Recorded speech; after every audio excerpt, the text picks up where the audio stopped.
In this video, we will discuss one of the UI KIT option called as the one-to-one customer service feature. One-to-one customer service feature allows users to post their questions on a board that can only be seen and answered by the administrators. To create one-to-one customer service feature, on the manager page, go to the service option and click on the bulletin board option. To create a new board, click on the Create Bulletin Board button. Under Basic Settings, write the name and description of your map board. Under Service Purpose, one-to-one customer service option is available, but if you select this option, you won't be able to modify its UI features and permission settings. So, if you wish to customize all settings, set Customize option under Service Purpose and select List option under UI and Features. Under Permission Setting, you can specify what options your users should have when posting chat messages. Now go to Permission option.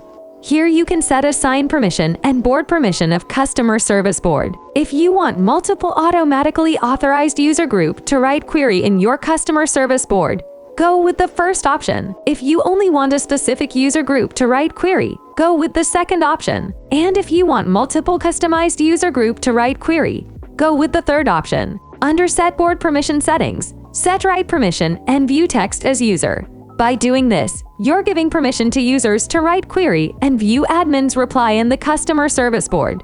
Set Admin as View List.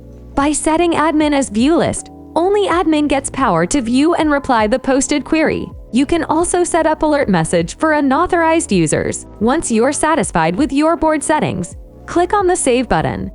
Now let's go back to the Maker page and link the one-to-one customer service feature with our menu.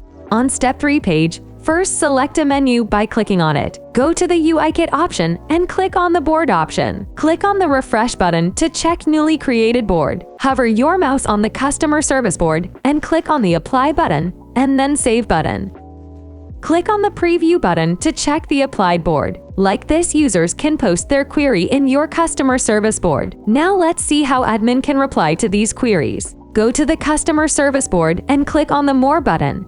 Click on the Manage Posts button. You'll get redirected to the customer service post where you can like, comment, or delete users' queries. This is how our one-to-one customer service feature will appear in our app. Click on the Add button, then click on the Pen button, and start writing your query. From here, you can attach images. Click here to publish your query. Click on these three dots to edit or delete your post. Click on your query to check admin's reply. From here, users can reply to admin or use other options as per requirement. Create your app with Swing2App now. Thanks for watching.